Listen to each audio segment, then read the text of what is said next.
आज हिमपड़ी क्षेत्र इतनी घनी आबादी है और वहाँ पर एक नदी ग्राउंड मैदान हुआ करते थे, वहाँ छात्र का एक बना दिया गया है, बंगले बना दिए गए हैं और आज देखिए कई वर्षों से वो बंगले बने हुए हैं और वहाँ हमको लगता है रात को भूत नाश्ता उस्ता भी है, अड्डे हो गए हैं और नशेड़ियों का और अड्डे हो गए हैं। मतलब नशेड़ियों को हटाने की बात थी तो और उनको अड्डा दे दी गई है। देख रहा था कि हमारे सुदेश महतो जी जब बैटिंग कर रहे थे तो एक इनके हाथ नहीं थे और एक हाथ से वो जब बॉलिंग कर रहे थे, उनकी बॉलिंग का जो स्पीड था और स्विंग हो रहा था और बैट से कट करके बाहर कीपिंग के पास जा रहा था।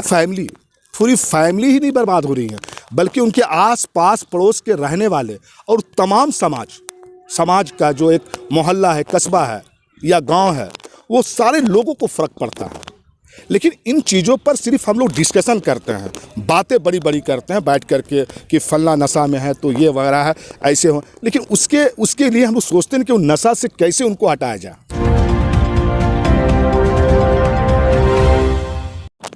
जय हिंद, आदाब, जोहार। आप देख रहे हैं CMP न्यूज़ झारखंड। आपको बता दें इस वक्त मैं मौजूद हूं मैकॉन स्टेडियम में और यहां पे आने का जो कारण है वो ये है कि यहां पे आज दिव्यांगों का यहां पे मैच चल रहा है, क्रिकेट टूर्नामेंट हो रहा है। आपको बता दें कि केवल झारखंड ही नहीं बल्कि पूरे ईस्ट जोन से यहाँ पे दिव्यांग उपस्थित हुए हैं और यहाँ पे मैच का आगाज़ आज हो चुका है। सुदेश महतो जी यहाँ पे उपस्थित हुए थे और जितेंद्र सिंह जी यहाँ पे उपस्थित हुए थे, जिन्होंने यहाँ पे मैच को काफ़ी सपोर्ट करने का काम किया और दिव्यांग यहाँ पे हर्षोल्लास और काफ़ी कॉन्फिडेंस के साथ खेलते हुए नज़र आ रहे हैं। और जितेंद्र सिंह जी ने ये भी आज कहा कि दिव्यांग किसी से कम नहीं है, आज वो भी साथ साथ चलने का काम कर रहे हैं और कहीं ना कहीं कॉन्फिडेंस के साथ यहाँ पे देखा भी जा रहा है। आपको बता दें कि इस वक्त हमारे साथ इन दिव्यांगों को सपोर्ट करने के लिए सज्जाद इदरीसी, राजधानी रांची का एक जाना माना चेहरा, एक समाज सेवी, आज किसी भी परिचय का मोहताज नहीं है, ये भी यहाँ पे पहुँचे हुए और इन्होंने भी यहाँ पे काफ़ी कंट्रीब्यूट किया है और दिव्यांगों के हौसले को बढ़ाने का कहीं ना कहीं काम किया है। फिलहाल हमारे साथ हैं, इनसे बातें करेंगे और जानते हैं कि आज स्पोर्ट्स को लेकर, दिव्यांगों को लेकर के आज क्या सोच रखते हैं सज्जाद इदरीसी। यूँ तो अगर बात करें तो कई सारे मुद्दों पे इन्होंने खुलकर बात की है। खुल के बात करने में काफ़ी ये लोग जानते हैं कि किसी भी बातों को खुलकर बोलते हैं, किसी से डरते नहीं हैं, किसी से हिचकिचाते नहीं हैं, बिल्कुल अपनी मन की बातों को, दिल की बातों को बिल्कुल बेहिचक बोलते हैं। तो फिलहाल हमारे साथ है सज्जाद इदरीसी, इनसे बात करेंगे और सारी जानकारी आप तक पहुँचाने की कोशिश करेंगे कि क्या राय रखते हैं इन सब सारी चीज़ों को लेकर के। सज्जाद इदरीसी जी, सबसे पहले तो बहुत बहुत आपका स्वागत है CMP न्यूज़ में। बहुत बहुत शुक्रिया और मैं भी आपको धन्यवाद देता हूँ इस बात के लिए कि आप हर मुद्दे पर, हर चीज़ों पर आप लेकर अपने दर्शकों तक पहुंचाने का जो काम करते हैं, आप बधाई के पात्र। और आपके जितने भी चैनल के दर्शक हैं, आपके जो यूट्यूबर चैनल के जो स्क्रिपर हैं, उन तमाम दर्शकों को मेरा जोहार, सलाम, आदाब। हालांकि देखिए इनकी शुरुआत ही इतनी अच्छी होती है जो कि हालांकि काफ़ी समय के बाद लगता है इनसे बात ही हो रही है, मेरी इंटरव्यू इनका मैं ले रहा हूं। लेकिन अगर बात करें तो जो भी चीज़ें हैं मुद्दों पे काफ़ी जो है तरीके से बताते हैं और सारी डिटेल को जो है डिटेल वाइज सबको बताने का काम करते हैं और कहीं ना कहीं लोगों को इससे फ़ायदा भी होता है। सर क्या कुछ कहेंगे, आज दिव्यांगों का जो है आज टूर्नामेंट हो रहा है, यहाँ पर आज सुदेश महतो जी भी उपस्थित हुए थे और जितेंद्र सिंह जी भी यहाँ पर हौसला अफजाई भी कि आप भी यहाँ पर उपस्थित हुए हैं, क्या कुछ कहेंगे, आज कैसा लग रहा है? नहीं, बहुत अच्छा। आज मैकॉन का वो स्टेडियम कि जिस जगह पर धोनी खेला करते थे और JK क्रिकेट एकेडमी के जो प्रेसिडेंट हैं, जो आंसू में हमारे जितेंद्र सिंह जी, जो इसी मैकॉन के मैदान पर वो क्रिकेट खेल करके आज वो JK क्रिकेट एकेडमी बनाकर और लोगों को प्रशिक्षण दे रहे हैं, तो ये बधाई के पात्र हैं। और हमारे केंद्रीय अध्यक्ष पूर्व मुख्यमंत्री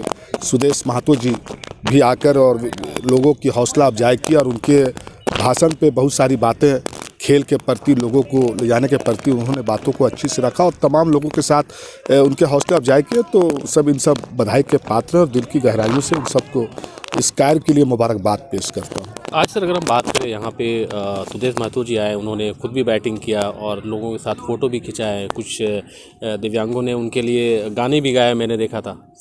क्या कहेंगे इनके कॉन्फिडेंस को, जो आज दिव्यांगों का जो कॉन्फिडेंस देखने को मिल रहा है? लोग अगर कहें तो दिव्यांग एक तरह से आजकल कोविड-19 के बाद काफ़ी सारे लोग डिप्रेशन और कई सारी चीज़ों के शिकार होते हुए नज़र आ रहे हैं, लेकिन दूसरी तरफ दिव्यांगों को देखने से एक ज़िंदगी जीने की एक चाह पैदा होती है। क्या कहेंगे इस बारे में? देखिए, आज मैं स्टेडियम में आ करके और ये दिव्यांगों का जो मैच पहली बार मैं अपनी लाइफ में देख रहा हूँ और मुझे खेल से बहुत मोहब्बत है और मैं हमेशा खेल जिस क्षेत्र पे हो, जिस इलाके पे हो, जिस मोहल्ले में हो, हम वहाँ जाते हैं और खिलाड़ियों को हौसला अफजाई करते हैं। और मुझे ये एक चीज़ों का मैसेज भी देना होता है कि आज कुछ समाज के कुछ नौजवान युवा गलत रास्ते पे, नशे पे जा रहे हैं, तो उन लोगों को एक नारा देता हूँ कि नशा छोड़ो, गलत चीज़ों को छोड़ो और खेल से जोड़ो। तो ये कोशिश रहती है। लेकिन जब मैंने यहाँ पर आया और इनके जब देखा किसी का हाथ नहीं और किसी का पैर नहीं, ये कुदरत का बनाया हुआ कमियों को, और आज उन्होंने कुदरत ने उनको उन चीज़ों को दिखाया। जब मैं देख रहा था कि हमारे सुदेश महतो जी जब बैटिंग कर रहे थे तो एक इनके हाथ नहीं थे और एक हाथ से वो जब बॉलिंग कर रहे थे, उनकी बॉलिंग का जो स्पीड था और स्विंग हो रहा था और बैट से कट करके बाहर कीपिंग के पास जा रहा था, तो सुदेश महतो जी भी हैरान थे, क्योंकि वो भी क्रिकेट से और खेल से बहुत अच्छा उनको रुचि रखते हैं, वो खेल का स्पोर्ट में। और उनके पीछे जितेंद्र सिंह भी थे, वो भी अचंभव थे कि एक उनको कुदरत ने उनके एक हाथ नहीं होने के बावजूद भी उनके एक हाथ से और वो बॉलिंग का स्पीड, मुझे लगता है कि शमी और सिराज और ये बहुत सारे इंडियन खिलाड़ी हैं, मुझे लग रहा था कि उन तमाम खिलाड़ियों से भी ज़्यादा घातक गेंदबाजी इनको। तो कुदरत कभी किसी चीज़ों को लेता है तो कुदरत उनको कुछ चीज़ें देती हैं। सर क्या लगता है कि ये जैसे आपने बोला किसी के हाथ नहीं है, किसी के पैर नहीं है, या फिर जो भी चीज़ें हैं, क्या लगा कि ये ज़िंदगी से मायूस हैं? नहीं, बिल्कुल नहीं। इसीलिए तो मैं यहाँ देख करके और इनकी जब ये उतर रहे थे ग्राउंड के अंदर, तो मैं इनके हाथ पैर और इनके को देख करके और ऊपर वाले से दुआ कर रहा था कि आपने कैसे कैसे लोगों को बनाया। लेकिन जब वो ग्राउंड के अंदर आए तब पता चला कि कुदरत ने इनको दिया क्या है। अगर कुछ चीज़ें कुदरत ने इनसे ली हैं तो कुदरत ने इनको बहुत बड़ा चीज़ें दी हैं, जिनसे हमको लगता है कि आज इंडिया के खिलाड़ी से भी इनको अगर अच्छे प्लेटफॉर्म दिए जाए, इनको अच्छे मौका दिया जाए, तो मुझे लगता है जिस तरह से हमारे विराट कोहली, रोहित शर्मा, मोहम्मद शमी जिस तरह से आज पूरी वर्ल्ड में, दुनिया में नाम कमा रहे, तो ये लोग भी उनसे कम नहीं हैं मुझे। लेकिन अगर कहें तो युवाओं का एक तबका ऐसा भी है जो आज कहीं ना कहीं नशा का शिकार होता हुआ नज़र आ रहा है। ऊपर वाले ने, ईश्वर, अल्लाह, भगवान, जो भी आप कहें, उन्होंने सब चीज़ों से नवाजा है उन्हें, लेकिन फिर भी आज नशे के शिकार हैं। और ज़िंदगी को जिस तरह से जीना चाहिए, इन लोगों को अगर देखें तो ज़िंदगी जीने की एक चाह पैदा होती है, लेकिन जिन्हें सब कुछ दिया गया है लेकिन कहीं ना कहीं नशे के शिकार होते नज़र आ रहे हैं। केवल राजधानी रांची में नहीं, कई सारी जगहों पे, पूरे भारत में अगर बात करें, कई सारी चीज़ों में ये चीज़ें देखने को मिलेंगी। क्या कहेंगे इस बारे में? देखिए, आपने बड़ा अच्छा सवाल उठाया है। आपने देखा होगा कि नशा मुक्ति का मुहिम अभियान चलाए जाते हैं, कुछ अखबारों में, टीवी में छपते हैं और फिर बात ख़त्म हो जाती है, लेकिन असल उसके पीछे जो काम करने की ज़रूरत है, और ये समाज के अंदर एक बहुत बड़ा कोड़ है, बहुत बड़ा इसे बीमारी का है, कैंसर है ये। और आज हमारे युवा नौजवान, अगर समाज में कुछ नौजवान युवा अगर नशे में मुतला है तो समझिए कि पूरे समाज कहाँ जा रहा है वो देखना है। लेकिन समाज के रहने वाले लोग और उनके गार्जियन ये चीज़ों को नहीं समझ पाते हैं कि वो नशे को कैसे छुड़ाया जाए। सिर्फ कह देने से, भाषणबाजी कर देने से, अभियान चला देने से, पोस्टर लगा देने से ये नशा नहीं जा सकता है। नशा को हटाने के लिए उन नौजवानों को डिप्रेशन से, गलत रास्तों से और नशा से बचाने के लिए उनको कहीं चीज़ों पर उनको ले जाना होगा, उनको किसी और चीज़ों से बिजी करना होगा। सर क्या लगता है, जैसे आज अगर बात करें तो किसी भी फैमिली में अगर एक को रोज़गार मिलता है तो कहीं ना कहीं उस रोज़गार से पूरे घर वालों को फ़ायदा होता है, और कहीं ना कहीं एक जो अगर कहें तो समाज में जो है ना एक जगह बनता है, एक पोजीशन पे आता है, एक लेवल पे आता है। लेकिन किसी फैमिली में अगर एक कोई नशा करता है तो उसका भी असर तो वैसा ही पड़ता है। क्या कहेंगे, केवल नशा करने वाले के ऊपर उसका फ़र्क नहीं पड़ के उसके फैमिली मेम्बर्स के ऊपर भी फ़र्क पड़ता है, और फैमिली इससे बर्बाद हो रही है। पूरी फैमिली ही नहीं बर्बाद हो रही है, बल्कि उनके आस पास पड़ोस के रहने वाले और तमाम समाज का जो एक मोहल्ला है, कस्बा है या गांव है, वो सारे लोगों को फ़र्क पड़ता है।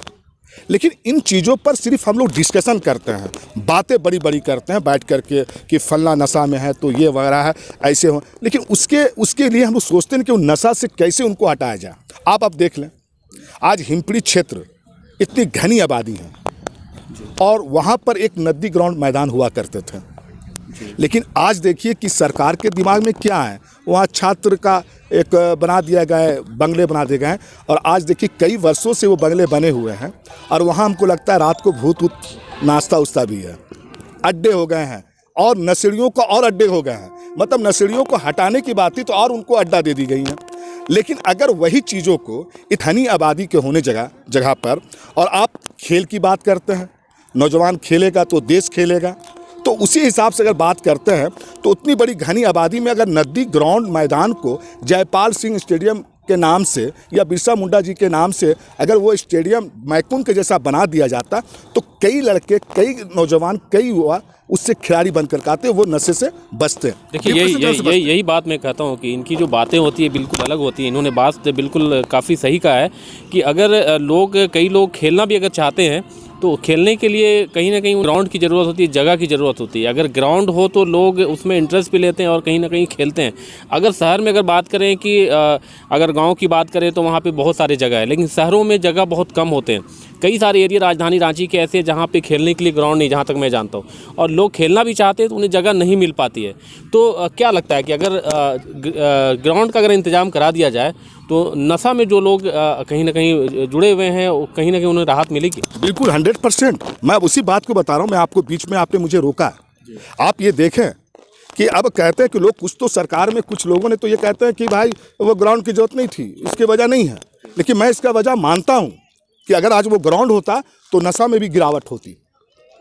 आज हमारे बहुत सारे महिला पर्दानशी माँ बहनें, महिलाएं बहुत से हैं, शुगर पेशेंट हैं, उनके मॉर्निंग वॉक करने का जगह नहीं है। आज वो मॉर्निंग वॉक वहाँ करते हैं। कई लड़के के अंदर प्रतिभा, वो वहाँ उस मैदान के अंदर वो करते, तो कहीं ना कहीं एक समाज, एक नया निर्माण होता। और जिस तरह से आज नशे के नाम से लोगों को कहीं कहीं किसी मोहल्ले को किसी को जोड़े जाते हैं। लेकिन ये भी आपको बता देना चाहता हूँ सच्चाई कि कुछ लोग नशे में मुतला जरूर हैं, कुछ युवा ऐसे भी हैं कि उनके ग्राउंड छीन लिए गए, उनके मैदान छीन लिए गए, लेकिन उन्होंने अपना खेल नहीं छोड़ा। वो जाकर के गौसनर कॉलेज में, इस मैकॉन मैदान में, जिला स्कूल में, हवाई अड्डा के पास जाकर के कहीं पे उनको मैदान मिला, वहाँ जाकर प्रैक्टिस कर करके और वो कई बड़े बड़े टूर्नामेंटों में हिस्सा लिया है और इस रांची शहर का नाम रोशन किया उन्होंने। आप देख लें, उससे बहुत सारे खिलाड़ी हमारे हिमपड़ी के सिद्धू हैं, मंगल हैं, बहुत सारे खिलाड़ी हैं जो अभी अभी जयपुर से वो टूर्नामेंट जीत करके आए, अभी अमेरिकापुर खेलने गए हैं, तो वहीं के लोग नौजवान हैं। तो आपको देखना होगा, सिर्फ आप बड़े बड़े बैनर और पोस्टर लगा देने से नहीं होगा कि खेलो से जोड़ो और इससे हो जाए, उससे नहीं होगा। उसके लिए आपको करना होगा। आप तो करते ही नहीं हैं। आप खुद सोचें ना कि आप इतने रांची शहर को देख लें, आप देख लेंगे जा करके तो मैदान नज़र नहीं आएगा आपको। गौसनर अपना पर्सनल मैदान, जिला स्कूल पर्सनल मैदान, मैकॉन का अपना मैदान। अगर कोई बाहर का लड़का खेलने आता और उसके मैकॉन का ग्राउंड का मैच है तो उनको मौका नहीं मिलेगा खेलने के लिए, तो उनको गेट से बाहर किए जाते हैं। आप जिला स्कूल में जाकर देख लें, गौसनर कॉलेज में देख लें, कई ऐसे मैदान हैं जहां पर लोग एंट्री नहीं करने देते हैं, लेकिन उसके बावजूद भी। और मैंने तो ये कमाल की बात देखा हिमपड़ी के अंदर में कि आजकल तो देखता हूं कि रात में 12-1 बजे रात को या फजर नमाज के बाद 1 घंटा रोड पर प्रैक्टिस कर रहे हैं। ये तो मतलब लोगों में खेलने का जज्बा है, लेकिन उनको प्लेटफॉर्म नहीं मिल पाता है। अच्छा, तब तो मुझे लगता है कि अगर ये तो हो गई, मतलब जो नशा करते हैं तो बड़े हैं, लेकिन छोटे बच्चे जो है, जो 10-12 साल के, 8 साल के हैं, उन लोगों को तो खेलने का मौका ही नहीं मिलता होगा। नहीं, इसी पता कि रात के वक्त में अपने घर के बाहर रोडों पे आकर के वो बैट बॉल लगा करके वो लोग खेलते हैं, प्रैक्टिस करते हैं। अच्छा, अगर खेलने की बात करें, खेलने का एक ताल्लुक जो है ना फिजिकल फिटनेस से भी होता है, सेहत का भी होता है। क्या सोचते हैं इस बारे में? बहुत फायदा। आज जो लोग नहीं खेल रहे हैं, जिन्हें जगह नहीं मिल पा रही है, कहीं ना कहीं आने वाले समय में कमज़ोर और वीक होंगे आगे। बिल्कुल, वो कमज़ोर हो रहे हैं, वीक हो रहे हैं, कई बीमारियों में से वो लिप्त हो जा रहे हैं, मुक्त हो जा रहे हैं। और कई माइंड जो डिप्रेशन का मामला, उससे भी उसका डिप्रेशन में चल जा रहा है। देखिए, जब आप मैदान पे आएंगे, खुली सांस पर आएंगे और जब अपने शरीर को एक्सरसाइज करेंगे, थकेंगे और खेलेंगे, तो आपको एक अंदर से ऊर्जा मिलेगी।